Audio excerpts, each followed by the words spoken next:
ಎಲ್ರಿಗೂ ನಮಸ್ಕಾರ. Welcome back to Sharusudhana kitchen. ನಾನಿವತ್ತು ನಿಮಗೆ ತುಂಬಾ ಟೇಸ್ಟಿಯಾಗಿ ಇದ್ಕವರೆಗಳನ್ನ ಬಳಸ್ಕೊಂಡು ಕಡುಬು ರೆಸಿಪಿನ ಹೇಗೆ ಮಾಡ್ಕೊಳ್ಳೋದು ಅಂತ ವಿಡಿಯೋನ ಶೇರ್ ಮಾಡ್ಕೊಳ್ತಾ ಇದ್ದೀನಿ. ಒಂದ್ಸಲ ಈ ರೀತಿಯಾಗಿ ಟ್ರೈ ಮಾಡಿ. ಮೊದಲಿಗೆ ಒಲೆ ಮೇಲೆ ಒಂದು ಪಾತ್ರೆಯಲ್ಲಿ ನೀರನ್ನು ಬಿಸಿಯಾಗೋದಕ್ಕೆ ಇಟ್ಕೊಂಡಿದ್ದೆ. ನೀರು ಬಿಸಿಯಾಗಿದ್ದಾದಮೇಲೆ ನಾನಿಲ್ಲಿ ಒಂದು ಸಣ್ಣ ಕಪ್ಪಲ್ಲಿ 1 ಕಪ್ಪಷ್ಟು ಇದ್ಕಿದವರೆಕಾಳನ್ನು ಬೇಯೋದಕ್ಕೆ ಹಾಕ್ಕೊಳ್ತಾ ಇದ್ದೀನಿ. ಈ ಕಾಳನ್ನ ಒಂದು 10 ನಿಮಿಷ ಚೆನ್ನಾಗಿ ಬೇಯಿಸ್ಕೊಳ್ಳೋಣ. ನೀವು ನೋಡ್ತಾ ಇರ್ಬೋದು ಈಗ ಕಾಳು ತುಂಬಾ ಚೆನ್ನಾಗಿ ಬೆಂದಿದೆ. ಇದನ್ನು ಒಂದು ಕಡೆ ಎತ್ತಿಟ್ಕೊಂಡು ಒಲೆ ಮೇಲೆ ಇನ್ನೊಂದು ಅಗಲವಾಗಿರುವಂಥ ಪಾತ್ರೆನ ಇಟ್ಕೊಂಡಿದ್ದೀನಿ. ಪಾತ್ರೆ ಬಿಸಿಯಾಗಿದ್ದಾದಮೇಲೆ 1 ಗ್ಲಾಸಷ್ಟು ರೈಸನ್ನು ಸೇರಿಸ್ಕೊಂಡಿದ್ದೀನಿ. ಒಂದು 200 ಗ್ರಾಮಷ್ಟು ರೈಸನ್ನು ಸೇರಿಸ್ಕೊಂಡಿದ್ದೀನಿ. ನೀವು ಜಾಸ್ತಿ ಕ್ವಾಂಟಿಟಿಲಿ ಮಾಡ್ಕೊಳ್ಳೋ ಆಗಿದ್ದರೆ ರೈಸನ್ನು ಜಾಸ್ತಿ ಸೇರಿಸ್ಕೊಳ್ಬೋದು.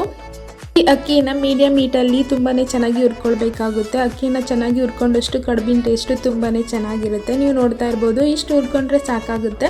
ಈಗ ಸ್ಟವ್ ಆಫ್ ಮಾಡಿ ಇದನ್ನು ಕಂಪ್ಲೀಟಾಗಿ ತಣ್ಣಗಾಗೋದಕ್ಕೆ ಬಿಡೋಣ. ಕಂಪ್ಲೀಟಾಗಿ ತಣ್ಣಗಾಗಿದ್ದಾದಮೇಲೆ ಒಂದು ಮಿಕ್ಸಿ ಜಾರ್ಗೆ ಟ್ರಾನ್ಸ್ಫರ್ ಮಾಡಿಕೊಂಡು ತರಿಯಾಗಿ ರುಬ್ಕೊಳ್ಬೇಕಾಗುತ್ತೆ. ತುಂಬ ಪೌಡರ್ ರೀತಿ ಮಾಡ್ಕೊಳ್ಳೋಂಥ ಅವಶ್ಯಕತೆ ಇಲ್ಲ. ಇದನ್ನು ರುಬ್ಕೊಂಡಿದ್ದಾದಮೇಲೆ ಒಂದು ಕಡೆ ಎತ್ತಿಟ್ಕೊಂಡು ಒಲೆ ಮೇಲೆ ಒಂದು ಅಗಲವಾಗಿರುವಂಥ ಪಾತ್ರೆನ ಇಟ್ಕೊಂಡಿದ್ದೀನಿ. ಬಿಸಿಯಾಗಿದ್ದಾದಮೇಲೆ 1 ಟೀ ಸ್ಪೂನಷ್ಟು ಸಾಸಿವೆ ಹಾಗೆ ಜೀರಿಗೆನ ಕೂಡ ಸೇರಿಸ್ಕೊಂಡು 2 ಹಸಿರು ಮೆಣಸಿನಕಾಯಿನ ಸಣ್ಣದಾಗಿ ಕಟ್ ಮಾಡಿ ಸೇರಿಸ್ಕೊಂಡಿದ್ದೀನಿ. ನೀವು ಇದ್ರ ಜೊತೆಗೆ ಬೇಕಾದರೆ ಬೆಳ್ಳುಳ್ಳಿನ ಸಣ್ಣದಾಗಿ ಕಟ್ ಮಾಡಿ ಕೂಡ ಈ ಟೈಮಲ್ಲಿ ಸೇರಿಸ್ಕೊಳ್ಬೋದು. ಹಾಗೆ ಇದ್ರ ಜೊತೆಗೆ ಮೊದಲೇ ಬೇಯಿಸಿಟ್ಕೊಂಡಿದ್ದಂತಹ ಅವರೆಕಾಳನ್ನು ಕೂಡ ಸೇರಿಸ್ಕೊಂಡು 1 ನಿಮಿಷ ಚೆನ್ನಾಗಿ ಫ್ರೈ ಮಾಡ್ಕೊಳ್ಳೋಣ. ಇದು ಫ್ರೈ ಆಗಿದ್ದಾದಮೇಲೆ ಒಂದು ಅರ್ಧ ಕಟ್ಟಷ್ಟು ಸಬ್ಬಸಿಗೆ ಸೊಪ್ಪನ್ನು ಸಣ್ಣದಾಗಿ ಕಟ್ ಮಾಡಿ ಸೇರಿಸ್ಕೊಂಡಿದ್ದೀನಿ. ಇದನ್ನು ಹಾಕೋದ್ರಿಂದ ಈ ಕಡುಬಿನ ಟೇಸ್ಟು ತುಂಬಾ ಚೆನ್ನಾಗಿರುತ್ತೆ.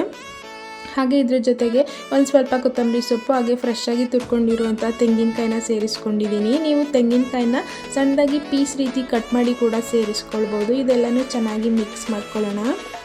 ಇದೆಲ್ಲನೂ ಚೆನ್ನಾಗಿ ಮಿಕ್ಸ್ ಮಾಡ್ಕೊಂಡಿದ್ದಾದಮೇಲೆ ನಾನು ಇದಕ್ಕೆ 2 ಗ್ಲಾಸಷ್ಟು ನೀರನ್ನು ಸೇರಿಸ್ಕೊಳ್ತಾ ಇದ್ದೀನಿ. ನಾನಿಲ್ಲಿ 1 ಗ್ಲಾಸಷ್ಟು ರೈಸನ್ನು ತಗೊಂಡು ಉಟ್ಕೊಂಡು ಪೌಡರ್ ಮಾಡ್ಕೊಂಡಿರೋದ್ರಿಂದ 2 ಗ್ಲಾಸಷ್ಟು ನೀರನ್ನು ಸೇರಿಸ್ಕೊಳ್ತಾ ಇದ್ದೀನಿ.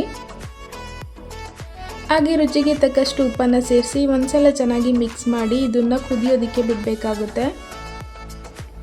ಯಾರಾದರೂ ಹೊಸದಾಗಿ ನಮ್ಮ ವಿಡಿಯೋನ ನೋಡ್ತಾ ಇದ್ದರೆ ನಮ್ಮ ಚಾನಲ್ನ ಸಬ್ಸ್ಕ್ರೈಬ್ ಮಾಡಿಕೊಂಡು ಸಪೋರ್ಟ್ ಮಾಡಿ. ನೀವಿವಾಗ ನೋಡ್ತಾ ಇರ್ಬೋದು ಇದು ಚೆನ್ನಾಗಿ ಬಾಯ್ಲ್ ಆಗೋಕ್ಕೆ ಶುರುವಾಗ್ತಾ ಇದೆ. ಇಂಥ ಟೈಮಲ್ಲಿ ನಾವು ಪೌಡರ್ ಮಾಡ್ಕೊಂಡಿರುವಂತಹ ಅಕ್ಕಿ ತರಿನ ಇದರಲ್ಲಿ ಸೇರಿಸ್ಕೊಳ್ಳೋಣ. ಅಕ್ಕಿ ತರಿನ ಸೇರಿಸಿದ್ಮೇಲೆ ಒಂದು 5 ನಿಮಿಷ ಹಾಗೆ ಮೀಡಿಯಮ್ ಫ್ಲೇಮಲ್ಲಿ ಚೆನ್ನಾಗಿ ಕುಕ್ ಮಾಡ್ಕೊಳ್ಬೇಕಾಗುತ್ತೆ. ಚೆನ್ನಾಗಿ ಇದು ಕುಕ್ ಆಗಿದ್ದಾದಮೇಲೆ ಇದನ್ನು ಮತ್ತೆ ಸ್ಪೂನಿಂದ ಚೆನ್ನಾಗಿ ತಿರುಗಿಸ್ಕೊಳ್ತಾ ಬೇಯಿಸ್ಕೊಳ್ಳೋಣ.